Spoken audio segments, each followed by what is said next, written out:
This video is to support teachers who are using Day 16 of Unit 3 in the Passport to Social Studies curriculum. This video will provide an overview of the lesson, as well as some ideas for modifications you can make to this lesson if you are teaching it remotely.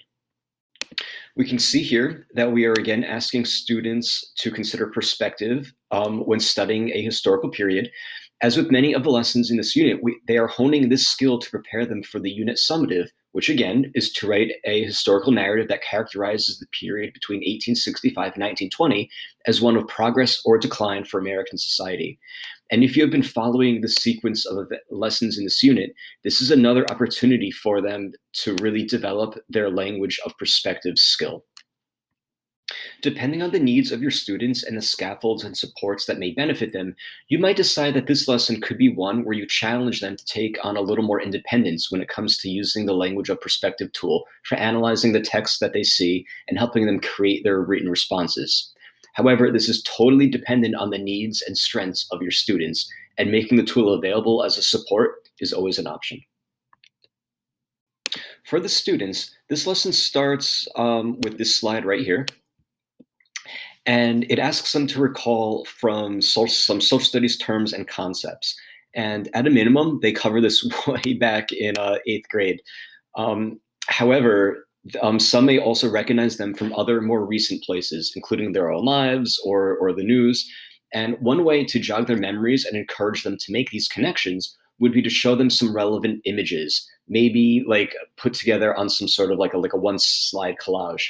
And finding a way to ensure the students have a baseline understanding of these two concepts, organized labor and union, are vital to the success of this lesson. Another option would be to have students independently do an image search for these terms and use their findings to create their own definitions. Instructing them to purposefully only use images will promote them creating their definitions organically instead of simply finding one from an online dictionary or encyclopedia. When the students move on to analyze the cartoon that we see right here, the protectors of our industries, it is so important that they pay attention not only to the details, namely the symbolism and the written labels, but also the title as well. And I found my students do better when they are given a set amount of time and told just to observe as the first step. Sometimes I will even add dashed lines to divide the image into quadrants so they can focus completely on one section before moving on to the next. And to show this to you, I did it right here. This is a version that I did download from the Library of Congress, and I modified it in this way. And this approach really does seem to train the students to look for details that they might otherwise have missed. And this should really give students some support that they may need to respond to these two first questions right here.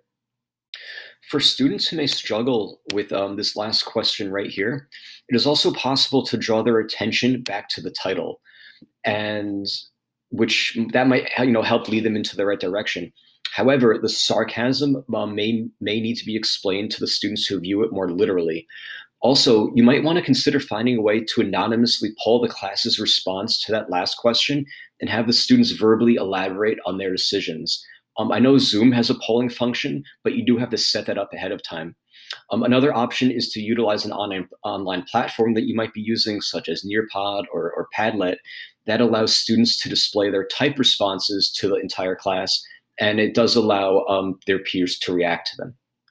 As we transition to the core of this lesson, it is important that students are given the space to recollect what they learned in 3 lessons prior to this about the big business owners, the robber barons, and the captains of industry.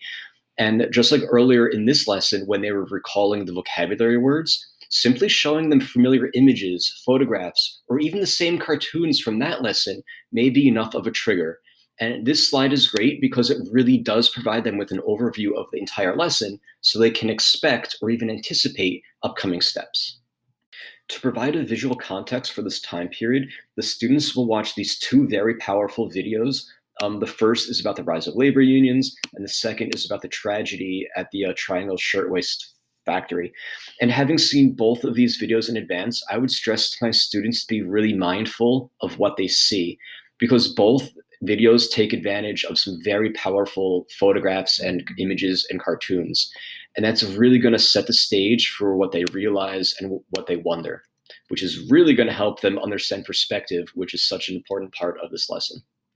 After watching the two videos and recording what they heard, what they saw, what they realized, and what they wondered, they are then presented with these three quick CFU questions. The first one's asking to summarize what you viewed. Now, when they get to this second question about historical circumstances, I would encourage them to be as specific as possible. And again, the photographs used in both videos really do contribute to the historical context of this time period. And for this last question, like I mentioned earlier, if you feel that they do need to refer back to the language of perspective tool, that is still an available scaffold. But if you do want them to work a little more independently with perspective, this might be a good place for them to do so, and a good opportunity to check in with some of the students to note their progress with this. Also, because this question is tied directly to the culminating prompt, it might also be advantageous to provide the students the opportunity for a few minutes to kind of share and discuss their findings before moving on to the next part of this lesson. When the students move on to reading the tertiary documents about both the Knights of Labor and the American Federation of Labor, it is really important that they be as specific as possible in their responses, especially in this second one, because that's going to allow them to see the nuance between the two unions. Also, guiding the students with prompts, encouraging them to make connections between these texts and the first video they watched would also be useful. For instance, you might even want to pose an open-ended question such as, what did these texts make more clear about the video you watched earlier? Or how did these texts support or challenge something you saw in that first video? With this background, the students will then analyze this text, What Does the Working Man Want? By Samuel Gompers. And the annotation activity up here, it's really the culmination of many of the skills that they've been practicing, such as identifying perspective. And you can see here why it was so important that they understood the distinctions between the two labor unions. It also asks them to assess progress and or decline. And it's always good for them to, always practice honing their historical contextualization skills. And depending on your students, you may find it useful afterward to provide them with a model of this already completed that they can self-check their annotations against before moving on to the independent work questions that follow, and you can see right here. After responding to the guiding questions pertaining to the Gompers piece, the students are now prepared to again assess whether this era was one of progress or decline for American society. Before asking them to respond to this culminating prompt, another modification could be to, instead of having the students complete this pre-writing table independently, it might be useful for them to create a class list for both progress and decline that the students have seen not only in this class, but also in the several prior. And one way to do this could be through a whole class discussion, either verbally or using a chat function, and populate a master list viewable to all as the discussion is happening. Another option could be to assign specific tasks to individual students. For instance, like in this breakout room, your group needs to go back and look for examples of progress from previous lessons. And this group, you need to go back and look for examples of decline in previous work that you've done. While this group, you're going to go back through today's. And then you can have each of them post their contribution to the class table. However, if you were to do this, since progress and decline are clearly subjective and dependent on perspective, students should include a discussion on the perspective that they touched on in the rationales they provide. Once the students have completed this pre-writing brainstorming activity, they can then go ahead and incorporate their knowledge from this lesson into their broader understanding as to whether this time period was one of progress or decline for American society.